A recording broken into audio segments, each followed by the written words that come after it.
Bom dia, igreja, graça e paz, tudo bem com vocês? Hoje a nossa lição é de número 17, uma igreja que serve. Vamos falar serviço hoje. Vamos fazer uma oração primeiro? Pai, muito obrigada por esse dia lindo, obrigada pela semana que passou e essa semana que se inicia também. Obrigada por todos os cuidados que o Senhor teve com a nossa vida, cuidados que a gente viu e que a gente não viu também, porque o Senhor está sempre cuidando. Peço que o Senhor use minha vida agora, que não seja eu, mas que realmente sejam as Tuas palavras, Pai. E que cada um aprenda individualmente o que cada um precisa mesmo de Ti neste momento. Em nome de Jesus. Amém. Eu quero começar refletindo, né? Nós somos muito egoístas. Essa é a nossa natureza, infelizmente. E o mundo hoje tem intensificado essa natureza em nós.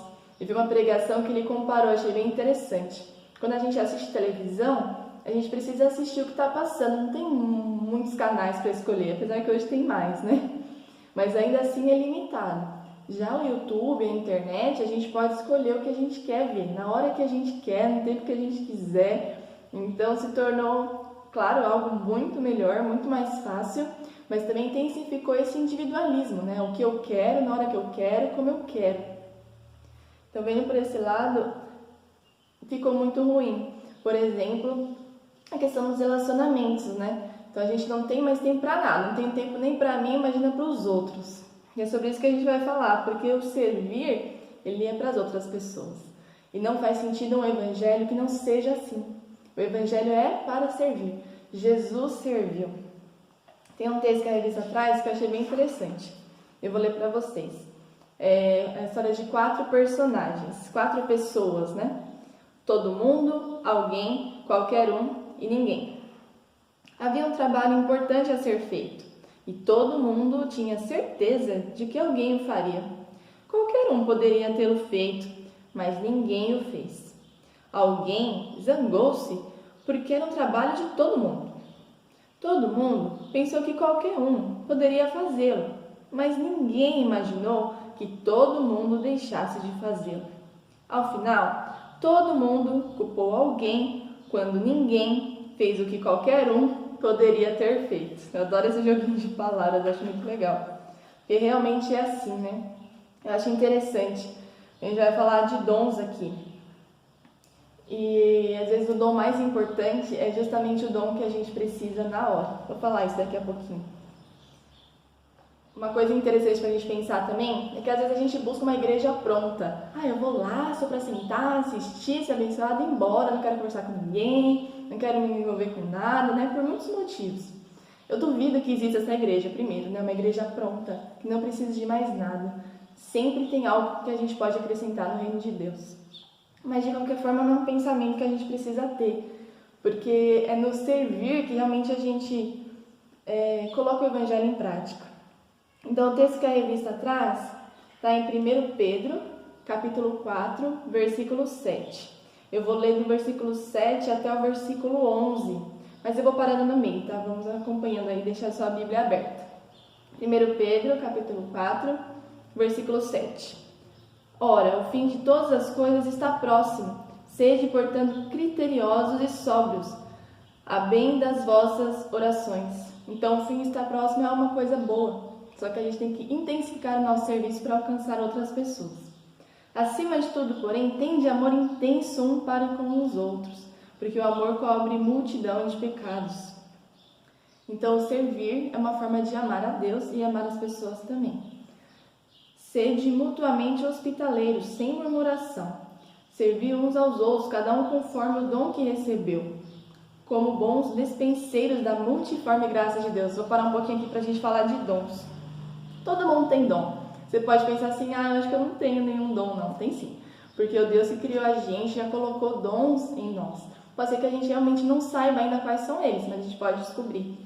E uma dica é justamente olhar na igreja o que precisa ser feito. Porque normalmente a gente vai se incomodar, vai pensar em algo que talvez outras pessoas não vão pensar, que foi como um textinho que eu li. Então, se eu estou incomodada com aquilo, é porque eu posso fazer algo, não sozinha, é claro, mas eu posso fazer algo para mudar, para melhorar aquela situação. E pode ser que o meu dom esteja envolvido nisso, porque é algo que já está em mim, entende? que já me incomoda, que os meus olhos já estão atentos àquilo. Se você quer saber quais são os dons, eu não vou ler aqui, mas está em 1 Coríntios 12.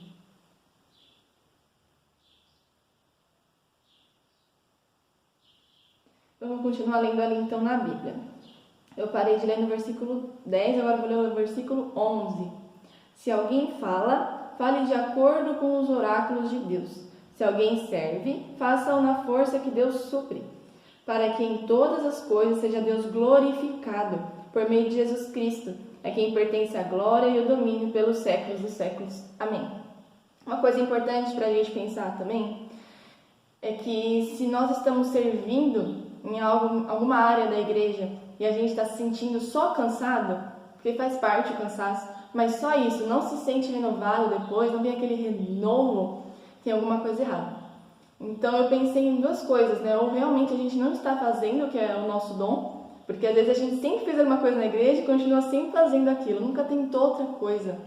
Então às vezes não é o nosso dom, porque o dom tem que realmente trazer esse renovo. Ou também pode ser porque a gente esteja fazendo tudo sozinho. Deus, Ele colocou os dons da nossa vida justamente para a gente trabalhar junto com Ele. Deus poderia fazer tudo sozinho, mas Ele escolheu fazer junto com a gente. Então, se a gente deixar tudo nas mãos de Deus, falar assim, Deus vai fazer, eu só vou receber, eu só vou ser abençoado, deixa quieto, Deus faz melhor do que deixa Ele fazer, a gente está errado. Porque Deus quer que a gente faça junto com Ele. Deus quer que a gente ore pelas coisas, se relacione com Ele, com as pessoas. E também pode ser que a gente esteja fazendo tudo por conta própria. Então, ou eu deixo tudo nas mãos de Deus, não faço nada, ou eu faço tudo sozinha e não conto com a ajuda de Deus. Isso também é muito ruim, porque não sou eu que faço. Então, foi aquela coisa assim, eu que preciso fazer, eu que preciso ir, eu que preciso, eu. E aí já começando a ficar esgotado, cansado e achando que tá dando o nosso melhor. Não, é o meu melhor, por isso que eu tô assim. Não, a gente tá indo além disso. Isso é muito prejudicial para nossa vida, pode até causar doenças, né?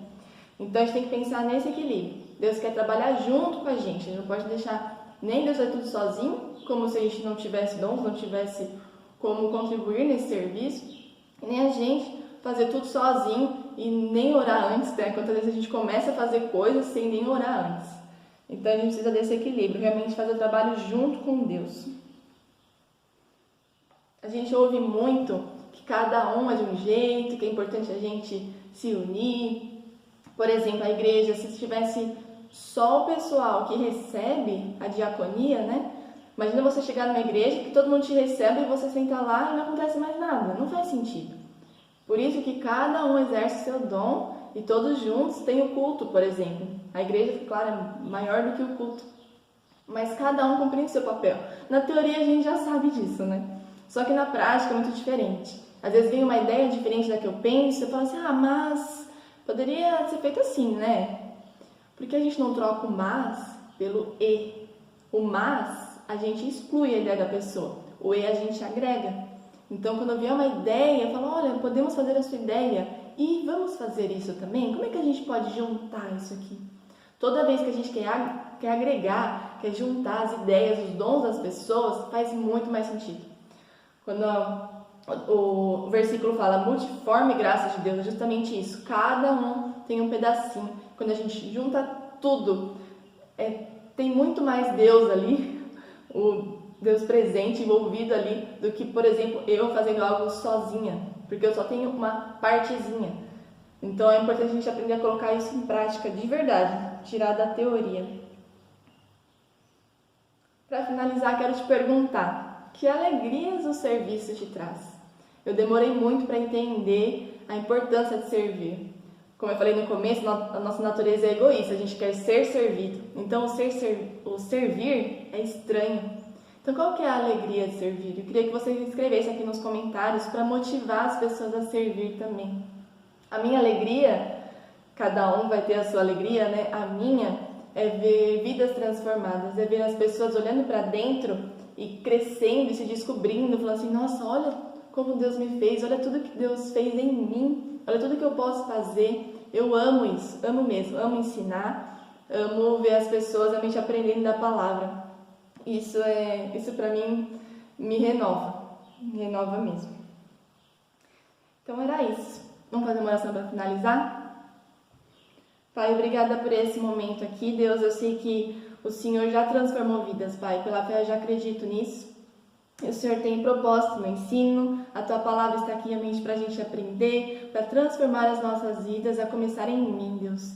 Transforma o meu coração, transforma a minha vida e transforma a vida de todas as pessoas que assistirem esse vídeo também, através da Tua palavra, que é viva e eficaz, Papai. Muito obrigada por tudo que o Senhor tem feito em nossas vidas. Nós não merecemos e mesmo assim o Senhor faz muito, muito além. Obrigada por isso, Pai. Obrigada pela nossa igreja, obrigada por cada um que tem assistido esse vídeo, que faz parte da nossa igreja, Papai.